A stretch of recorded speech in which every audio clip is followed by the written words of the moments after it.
The Sterling Innovations annual party was the event of the year, at least according to the email reminders that had flooded my inbox for the past month.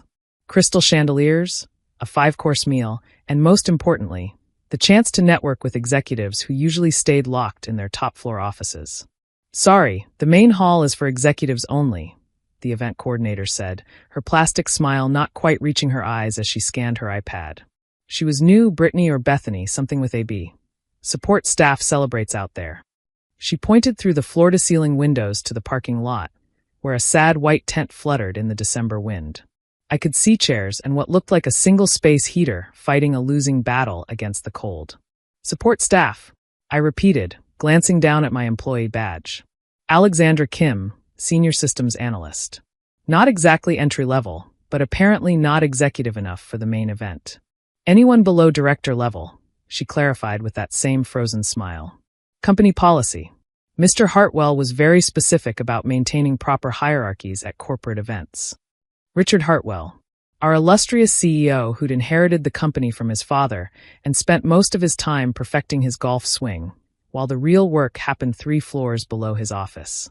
As I headed outside, my phone buzzed. The acquisition paperwork was complete. The notification I'd been waiting 6 months for. Every signature in place, every share transferred, every legal requirement satisfied. As of 4:47 p.m. Eastern Standard Time, Phoenix Digital Holdings, my company, officially owned 51% of Sterling Innovations. Tomorrow's all-hands meeting would be very interesting. The parking lot tent was even more depressing up close. About 40 employees huddled around rickety tables, trying to balance paper plates while their coats stayed firmly zipped. Someone had strung up Christmas lights that flickered weakly against the gray evening sky. "Alex," my colleague Marcus waved me over. "Can you believe this? They literally put us in the parking lot. Like we're overflow inventory." I sat down at his table, accepting a lukewarm beer from another analyst. "When did this policy start?" "This year," said Jen from accounting, bitterness clear in her voice. "Hartwell's new organizational efficiency initiative. Separate but equal, he called it." "Except the equal part got lost somewhere," Marcus added. "They're having lobster thermidor in there. We got sandwich platters from Subway." Through the windows, I could see the executive party in full swing. Hartwell held court near the bar, his silver hair gleaming under the chandeliers as he regaled board members with what were undoubtedly exaggerated stories. The executives laughed at all the right moments, champagne flutes catching the light. "You know what the worst part is?" Jen continued. "We just had our best quarter ever. The AI integration project alone saved the company $12 million. Guess who got the credit?" We all looked back at Hartwell, who was now demonstrating his golf swing to an appreciative audience. "I ran the numbers," Marcus said quietly. "Over the past 3 years, our department has generated 73% of the company's innovations and 81% of its growth. You know what percentage of us get promoted to executive level?" "Let me guess," I said. 0. 2%. And they both left within 6 months. My phone buzzed again. An email from my lawyer with the subject line, "Congratulations, Madam Chairwoman." Chairwoman. It had a nice ring to it. "I need to make a call," I said, standing up. "Save my seat. And maybe grab an extra sandwich. I have a feeling tomorrow's going to be a long day." I walked to my car, a sensible Honda that had raised eyebrows in the executive lot whenever I'd had to attend strategy meetings. Hartwell had once joked about it during a presentation. "That's the difference between executives and analysts," he'd said. "We understand image matters." I sat in the driver's seat and dialed my CFO, David Chun, no relation, despite the shared surname. "Is it done?" I asked. "Every last share," he confirmed. "The board doesn't know yet. Hartwell's been too busy planning his party to notice the ownership changes. We now control Sterling Innovations." "And the press release?" "Ready to go out at 9 a.m. sharp, right when the all-hands meeting starts." "Perfect. Make sure someone films Hartwell's face when he finds out." "Already arranged. By the way, have you decided what to do with him?" I looked back at the tent where my colleagues, the people who actually made Sterling Innovations profitable, shivered in the cold while Hartwell's cronies enjoyed their heated ballroom. "I have some ideas," I said. "But first, I want him to squirm." The next morning, I arrived at the office early, parking in my usual spot in the far corner of the lot. The security guard, Frank, did a double take when he saw me. "Ms. Kim?" The all-hands meeting isn't for another hour. I know, Frank. Just wanted to get some work done first. He shrugged and went back to his newspaper. I'd made a point of learning every security guard's name over my 5 years at Sterling. It was amazing what you could learn from the people executives ignored. By 8:45, the main conference hall was packed. The executives clustered in the front rows, still glowing from their party the night before. The rest of us, the support staff, filed into the back sections. I chose a seat in the very last row, next to Marcus. You look surprisingly cheerful for someone who spent last night in a parking lot, he observed. Just excited to hear what leadership has planned for us, I said innocently. At exactly 9 o'clock, Hartwell strode onto the stage, his Italian suit impeccable, his confidence radiating. Good morning, Sterling family. Family. Right. Before we begin, he continued, I want to address last night's party. I know some of you were disappointed by the separate venues, but I believe it's important to maintain distinctions between levels. It motivates our support staff to strive for executive positions. Murmurs rippled through the back sections. Someone muttered, What executive positions? Now, let's talk about the future of Sterling Innovations. The main doors burst open. A woman in a sharp business suit walked in, followed by 3 others carrying boxes of documents. I recognized her, Sylvia Martinez, one of the city's top corporate lawyers. Mr. Hartwell, she said, her voice carrying across the room. I'm here on behalf of Phoenix Digital Holdings. As of yesterday evening, my client owns a controlling interest in Sterling Innovations. The color drained from Hartwell's face. That's impossible. The board would have notified me. The board was notified this morning, Sylvia continued smoothly. Perhaps you should check your email. Hartwell fumbled for his phone, his hands shaking. Around the room, other executives were doing the same, their expressions shifting from confusion to panic. Who? Hartwell's voice cracked. Who owns Phoenix Digital? I do. I stood up from my seat in the back row, every head in the room turning to follow my voice. The walk to the stage felt both endless and too quick, my sensible flats clicking against the floor. Alexander Kim, I said, taking the microphone from Hartwell's limp hand. Senior systems analyst. Or I was until about. I checked my watch. 6 minutes ago. Now I'm the majority owner and new CEO of Sterling Innovations. The silence was beautiful. You might be wondering how a support staff member could afford to buy the company, I continued, enjoying the way Hartwell's mouth opened and closed wordlessly.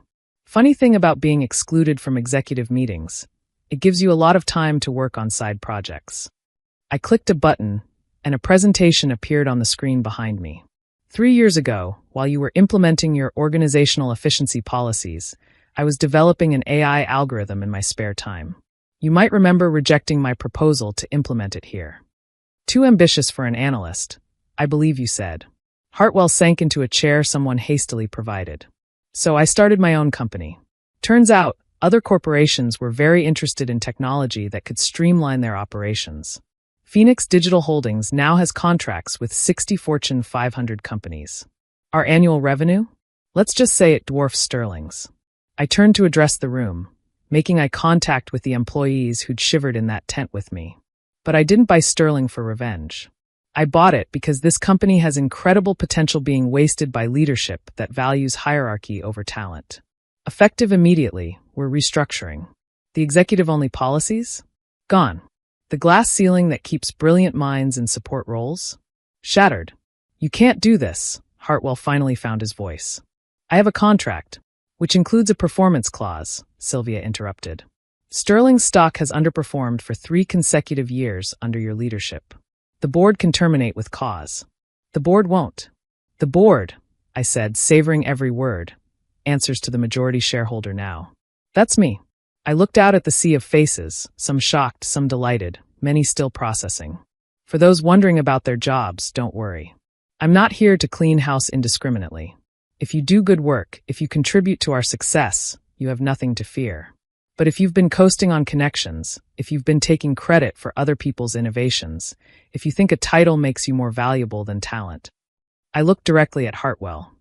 Well, you might want to update your resume. This is insane, one of the VPs shouted. You're just an analyst. Just an analyst who generated the AI integration that saved us $12 million, I corrected.